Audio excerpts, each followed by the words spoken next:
تمام دیکھنے اور سننے والوں کو پیار بھرا سلام۔ عام مورخین نے یزید کو ایک شراب خور، بندروں سے کھیلنے والا اور اسلامی احکامات کی نسبت بے اعتنا قرار دیا ہے۔ تاریخ میں وارد ہوا ہے کہ عبداللہ بن حنظلہ اور اہل مدینہ کی ایک جماعت نے یزید کے طرز زندگی سے آگاہی کی غرض سے دمشق کا سفر کیا۔ انہوں نے مدینہ واپسی پر یزید کے بارے میں کہا، ہم ایک ایسے شخص کے پاس گئے تھے جو بے دین ہے، شراب خور ہے، تنبور بجاتا ہے، موسیقار اس کے پاس لہو و لعب میں مشغول رہتے ہیں اور وہ کتوں کے ساتھ کھیلتا ہے۔ عبداللہ بن حنظلہ نے مزید کہا، خدا کی قسم ہم یزید کے پاس اس حال میں باہر نکلے کہ ہمیں آسمان سے پتھر برسنے کا خوف تھا۔ مسعودی بھی یزید کے بارے میں لکھتا ہے، اس کی زندگی فرعون کی مثل تھی، بلکہ اس سے بھی بدتر تھی۔ بعض مصنفین کے مطابق یزید دیہات میں اپنی دایا کے پاس پروان چڑھا اور اس کے ننھیال قبول اسلام سے پہلے عیسائی تھے اور ابھی تک مسیحی عادات و اطوار ان میں باقی تھیں، لہٰذا یزید کی تربیت عیسائیوں کے طریقہ پر ہوئی تھی۔ یزید نے اپنے 3-4 سالہ دور حکومت میں انتہائی بھیانک جرائم کا ارتکاب کیا۔ یزید کا سب سے بڑا جرم امام حسین علیہ السلام اور آپ علیہ السلام کے 72 باوفا ساتھیوں کو شہید کرنا ہے۔ تاریخ میں منقول ہے، یزید نے اپنی حکومت کے آغاز میں مدینہ کے والی عتبہ کو ایک خط لکھا اور اسے حکم دیا کہ امام حسین علیہ السلام اور دیگر شخصیات سے بیعت لے۔ یزید نے اس خط میں حکم دیا کہ اگر یہ لوگ بیعت نہ کریں تو ان کے سر قلم کر کے میرے پاس بھیجو۔ واقعہ کربلا کے بعد بھی یزید نے بڑے بڑے جرائم کیے، جن میں مکہ اور مدینہ منورہ پر حملہ کرنا تھا۔ مدینہ شہر پر حملے اور قتل و غارت کے واقعے کو حرہ کے نام سے یاد کیا جاتا ہے۔ اس سال یزید نے 5000 شامیوں کو مسلم بن عقبہ کی قیادت میں مدینہ روانہ کیا۔ مسلم نے مدینہ پر حملہ کر کے واقعہ حرہ کا ارتکاب کیا۔ اس سانے میں بہت سے لوگ قتل کر دیے گئے۔ اس نے اپنے آدمیوں کو 3 دن کے لیے کھلی چھٹی دے دی کہ وہ مدینہ میں جو مرضی کریں۔ واقعہ حرہ میں 80 کے لگ بھگ صحابہ کرام کو قتل کیا گیا۔ مہاجرین و انصار میں سے 800 اور باقی مسلمانوں میں سے 10,000 افراد کام آئے۔ اس کا ایک اور جرم مکہ شہر پر حملہ اور کعبہ پر سنگباری ہے۔ مسلم بن عقبہ واقعہ حرہ کے بعد ابن زبیر کے ساتھ لڑائی کی غرض سے مکہ کی طرف روانہ ہوا، مگر راستے میں ہی ہلاک ہو گیا۔ اس کے بعد حسین بن نمیر کو لشکر یزید کا سپہ سالار مقرر کیا گیا۔ شام کے سپاہیوں نے مکہ کا محاصرہ کیا اور منجیق سے اس شہر پر حملہ کیا۔ حرم کو آگ لگا دی گئی۔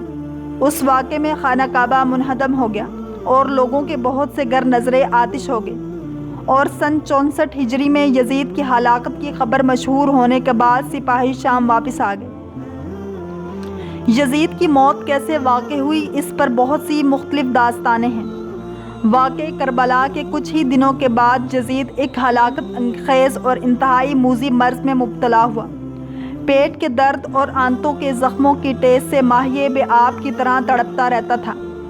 حمص میں جب اسے اپنی موت کا یقین ہو گیا تو اپنے بڑے لڑکے معاویہ بن یزید کو بستر مرگ پر بلایا اور امور سلطنت کے بارے میں کچھ کہنا ہی چاہتا تھا کہ بے ساختہ اس کے بیٹے کے منہ سے چیخ نکلی اور نہایت ذلت و حقارت کے ساتھ یہ کہتے ہوئے باپ کی پیشکش کو ٹھکرا دیا کہ جس تاج و تخت پر آل رسول صلی اللہ علیہ وسلم کے خون کے دھبے ہیں، میں اسے ہرگز قبول نہیں کر سکتا۔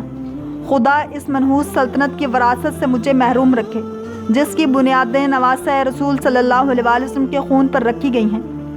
یزید اپنے بیٹے کے منہ سے یہ الفاظ سن کر تڑپ گیا اور شدت رنج و الم سے بستر پر پاؤں پٹکنے لگا۔ موت سے کچھ دن پہلے یزید کی آنتیں سڑ گئیں اور اس میں کیڑے پڑ گئے۔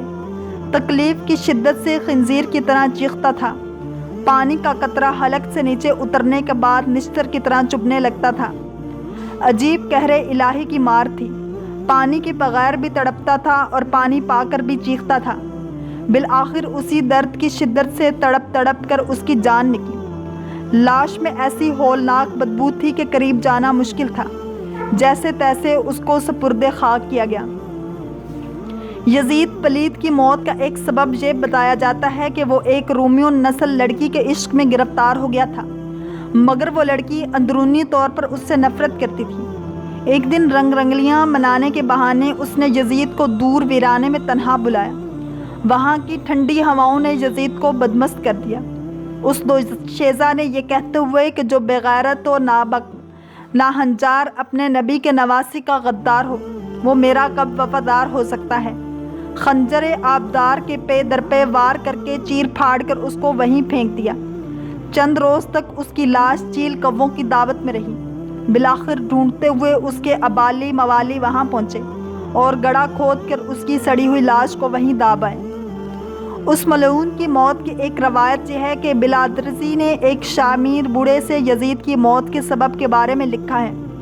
ایک دن یزید نے اپنے بندر کو وحشی خنجر کی پشت پر بٹھایا اور خود بھی ایسی حالت میں کہ مست اور مدہوش تھا، اس کے پیچھے دوڑنا شروع کر دیا کہ اچانک زمین پر گرا، گردن ٹوٹ گئی اور پھر کھڑا نہیں ہو پایا۔